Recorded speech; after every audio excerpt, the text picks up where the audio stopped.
जी नाज़रीन, welcome back. Ayaz भाई उसी तरह मजाक कर रहे हैं जिस तरह पहले किया करते थे, लेकिन इनकी बातों से मुझे ये लगता है कि एजाज भट्ट साहब इनकी कुछ आइडियल हैं या मेरा ख्याल है मैं ये नहीं कह रहा कि हम उनके खिलाफ हैं, लेकिन इनके आइडियल हैं, मैं ये ज़रूर कहूँगा।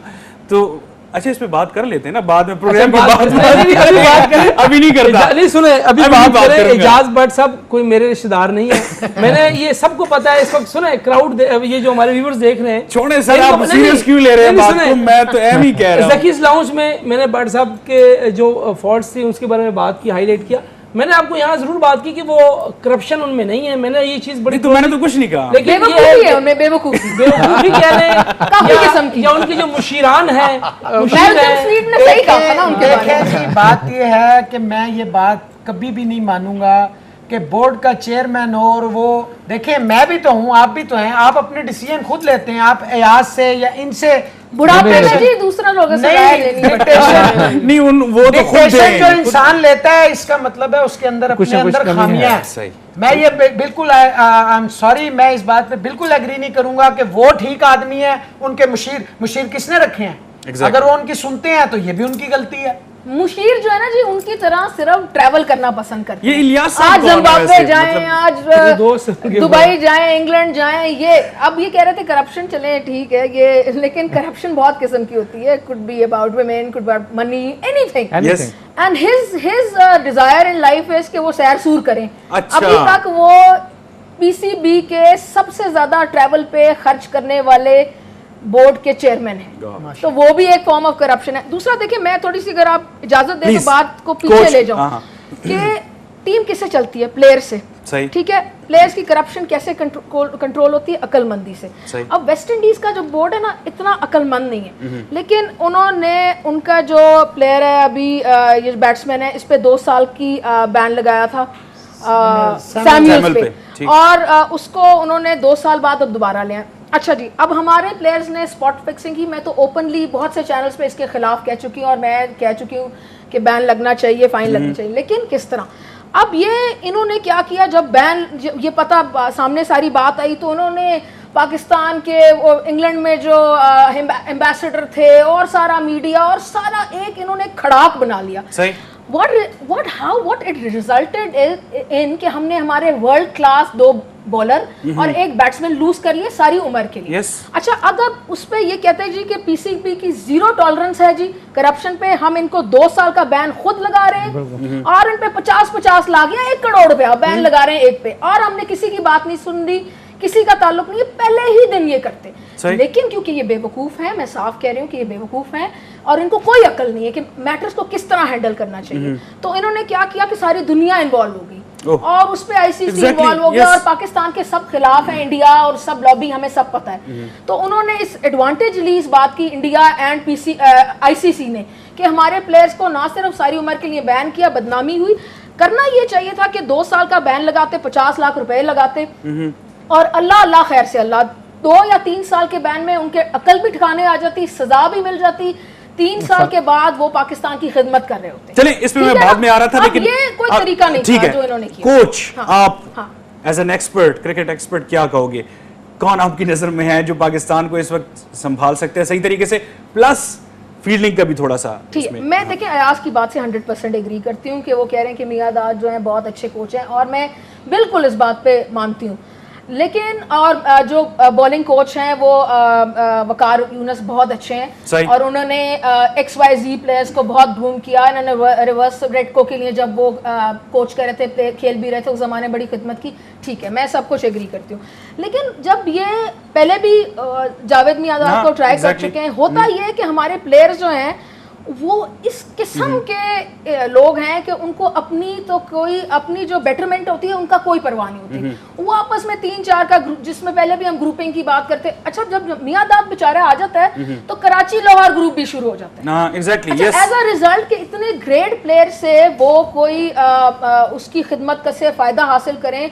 कल असद शफीक और ये सारे बैट्समैन जो नए आए हैं, इसमें बहुत से यंग बैट्समैन हैं जो उनसे खिदमत हासिल करें, फुटवर्क करेक्ट करें। यासिर हमीद है, हमेशा से इतना अच्छा प्लेयर है, लेकिन वो इतना बड़ा गैप रखता है बैट एंड पैड में कि ट्रक गुजर जाए। मतलब है कि अगर मियांदाद से वो खिदमत हासिल करे तो वो मतलब अयाज के बड़े अच्छे दोस्त हैं। बहुत, मैं भी रिस्पेक्ट करती हूँ, लेकिन देखिए मैं एक मिसाल दे रही हूँ, इसी तरह मैं शोएब मलिक की मिसाल देती हूँ। ठीक, वो मतलब ये ऑन दी अप जब बॉल खेलता है तो वो कैच अप, मतलब ये थोड़ी थोड़ी जो फाइन, मैं कमेंटेटर हूँ, मुझे सारी बातें पता है, लड़की हो या लड़का उससे कोई फर्क नहीं पड़ता। जब एज अ कमेंटेटर आप इंटरनेशनली कमेंटेट कर रहे होते हैं तो आपको ये सब बातें पता होती हैं, जब भी तो आप कमेंटेट करें। अब ये जो टेक्निकल बातें हैं ये सब मियांदाद हेल्प कर सकता है, लेकिन मैं दावे से कह सकती हूँ कि ये प्लेयर, ये लॉट जो इस वक्त है हमारी टीम, ये मियांदाद को कभी हेल्प ही नहीं करने देंगे।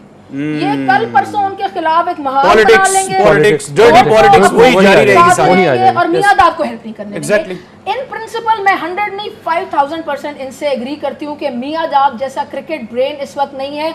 जिस तरह वो लड़कों को हेल्प कर सकते हैं उसमें कोई हमें कोई उसमें डाउट ही नहीं है, लेकिन यही प्लेयर उनको हेल्प नहीं करना, चांस नहीं लेना चाहिए एक दफा फिर? बिल्कुल लेना चाहिए। मैं तो कहती हूँ कि वो मियांदाद को MBA किया हुआ हार्वर्ड से नहीं है जो उसको इन्होंने दफ्तर में बिठा दिया। एग्जैक्टली, डेफिनेटली एक चांस लेना चाहिए, लेकिन ये प्लेयरों को अच्छी तरह ब्रीफ कर लेना चाहिए कि he is your boss, yes, you are not his boss. True, you know he is going to teach you कि तुमने भाई किस तरह खेलना है। एक लेजेंड भी है वैसे भी, अगर बल्ला पकड़ना तो नहीं सिखाएगा ना, फाइन ट्यूनिंग पे सिखाएगा, टेम्परामेंट की बातें बताएंगे।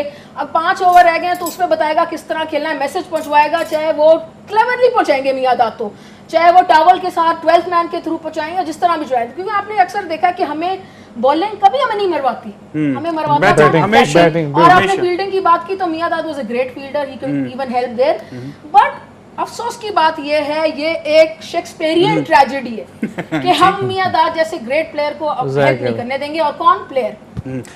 स्कैंडल्स क्रिकेटर्स के क्यों इतने बनते हैं आपके ख्याल में, as a fan, as a viewer? आप क्यों क्रिकेटर्स के क्यों इतने स्कैंडल्स? बाकी प्लेयर्स जो भी हो, लेकिन क्रिकेटर्स के बहुत ज़्यादा स्कैंडल्स बनते हैं। कभी ये बताया जाता है कि आमिर सुहेल जिम्बाब्वे में गए, आधी रात को गए, पिच उखाड़ दी। कभी ये होता है कि ड्रग्स पीते हुए पकड़े गए वेस्ट इंडीज़ में वसीम वकार, कभी ये क्लब्स में पब्स में। क्यों स्कैंडल्स बनते हैं क्रिकेटर्स के? इसमें जो मेन जो मैं समझता हूँ वो ये है कि ये इनमें जो एक मैच्योरिटी, जो लेवल ऑफ मैच्योरिटी है और जो इनकी एफिलिएशन होनी चाहिए अपनी गेम के साथ, वो उसमें बहुत कमी है। क्योंकि जैसे मैंने पहले भी कहा और लीना भी कहा कि बाई डिफ़ॉल्ट या कोई वो ऐसे नहीं बस बाई चांस ये क्रिकेटर बन जाते हैं, उसके बाद फिर जो एक इनर है, जो नो ग्रूमिंग, कोई लर्निंग नहीं, कोई लर्निंग नहीं, कोई प्रोफेशनल एटिकेट्स ना होने की वजह से वो ये करते हैं। और फिर जो आपका अंदर का फोबिया होता है उसको मैनिपुलेट करने के लिए ये तमाम हरकत होती हैं। अब आप यहाँ पे अगर आपको कोई वो चीज़ें अवेलेबल नहीं है तो जब जो पहली दफ़ा बाहर जाता है, इंग्लैंड जाता है या वहाँ जाता है, वो पब इज देयर, चलो जी why not avail this facility. और देखिए नेचुरली दिस इज नेचुरल। अगर मुझे मेरा तो ख्याल है उनको 4 ऑफ डे दिए जाएं जिसमें से 2 दिन जाएं, हैव फन, तो I think they will become better human beings and better players. Yes, suffocate करने से कुछ हासिल नहीं होता जिंदगी में किसी को भी। उसको जो पर्सनालिटी है उसको खुलने नहीं देते। बिल्कुल, 2-4 दफ़ा वो जाएंगे, उनको ये भी पता है पब के क्या रूल्स हैं। या फिर हमेशा जाएंगे, फिर हमेशा नहीं जाएंगे, वो जरा लेट है जी, आ रहे हैं जरा। लास्ट 2 डेज है ना बिफोर टेस्ट मैच और वनडे, वो 10 बजे कर्फ्यू आवर्स होनी चाहिए और ऑफ डेज पे अलाउड होना चाहिए। एग्जैक्टली, फौज की तरह लाइट ऑफ। अब ये देखना आपके यूरोपियन या जितने दूसरे प्लेयर्स हैं वो उनके ऐसे इश्यूज क्यों नहीं आते? Reason they are very useful, उनके यहाँ कोई ऐसी सफोकेशन नहीं है, everything is open to them, pub, drinking, each and everything. लेकिन ये भी पता होना चाहिए कि वहाँ के जो रूल्स हैं पब के या वो स्ट्रिप्सी क्लब के, वो उनको फॉलो करने पड़ेंगे। वो फॉलो करेंगे, the main thing is educated नहीं है, एजुकेशन नहीं है, ग्रूमिंग नहीं है उनकी। पाकिस्तानी टीम मोहसिन भाई इतनी अनप्रेडिक्टेबल क्यों है? ट्रैप हो जाते हैं ये लोग। Absolutely right. आप ये देखें, रातों रात शोहरत किसको अच्छी नहीं लगती, तो इन्हें ट्रैप कर लिया जाता है। ये तो माशाल्लाह वो लैक ऑफ एजुकेशन तो है ही है, फिर वो फैमिली बैकग्राउंड्स भी ऐसे होते हैं कि बेचारों को पता नहीं होता करना क्या है और क्या नहीं करना, तो ये ट्रैप होते हैं। इनके लिए एक अच्छा, इनके लिए कोई ट्रैप करने के लिए कोई खासा काम भी नहीं करना पड़ता, बड़े आराम से मासूम है, बड़े मजे से ये ट्रैप होते हैं।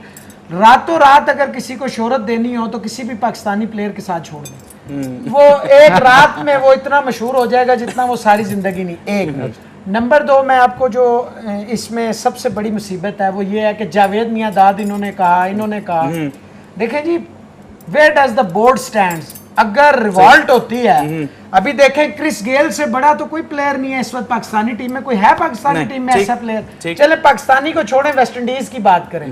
वेस्ट इंडीज पैदर पै शिकस्त खा रही है। क्रिस गेल ने अभी आपने देखा आईपीएल जो वो खेला है इंडिया में, उसने तबाही कर दी। इतने लंबे लंबे छिक्के, इतनी बड़ी बड़ी इनिंग्स, लेकिन उन्होंने स्टैंड लिया, चंद्रपाल को बाहर बिठा दिया, सरवान को बाहर बिठा दिया, क्रिस गेल को बाहर बिठा दिया। एक हमारा बोर्ड है कि 2-2 की टुकड़ियों में बटा हुआ है। जनाब जावेद मियांदाद को आप हायर करें एज ए बॉस, अगर चेयरमैन इजाज भट्ट साहब हैं और वो हायर करते हैं उसे, तो फिर उसको पूरी पावर्स दें और उसको ये कंप्लीट इख्तियार होना चाहिए कि ही शीट कोई भी है, देखे no one is above the sports. ठीक, बिल्कुल, गेम से बढ़ के कोई पर्सनालिटी नहीं होती। यस, और ये इमरान खान ने अपने दौर में साबित किया था। तो यही आपको करना पड़ेगा। सबसे पहले तो आई एम वेरी सॉरी, मैं इस कप्तान से बिल्कुल, क्योंकि इसमें ज्यादा से ज्यादा 6 महीने या 1 साल की क्रिकेट है इस वक्त। एक तो आप इंटरनेशनल, किसकी बात कर रहे हैं आप? मिसबाह की बात कर रहे हैं। ठीक है। आपका कप्तान, अगर इसको मिसबाह को इन्होंने कंटिन्यू रखना है तीनों फॉर्मेट्स में, तो सबसे पहले इसका एक डेप्यूटी वो रखें जो लॉन्ग टर्म में आपका कप्तान हो। मिसबाह की बात, फिर आप किसको समझते हैं इस काबिल? देखें जी, ये मैं तो नहीं डिसाइड कर सकता नहीं, एज ए स्पोर्ट्स जर्नलिस्ट क्या है? मैं आपको बताऊं कि इस वक्त भी इनके पास सबसे best available option Yunus Khan है। यूनुस खान में भी लेकिन प्रॉब्लम वही है, 1.5 साल की क्रिकेट है। इस वक्त जो सबसे अच्छा ऑप्शन है, ये किसी यंगस्टर को, उमर गुल को, ये सॉरी इसको करें, उमर अकमल को कर लें। उमर अकमल में अभी बहुत सारी क्रिकेट पड़ी है। अगर उसमें देखें, कप्तान जो होता है ना, उसने हमेशा टीम को लड़ाना होता है, खिलाना होता है। हमारा तो ये आलम था कि हमें पता ही नहीं था कि वो हमने जो 5 ओवर लेने हैं, वो लेने किस वक्त हैं। वो जब 46वां ओवर शुरू होता था, वो ऑटोमेटिकली शुरू हो जाते थे।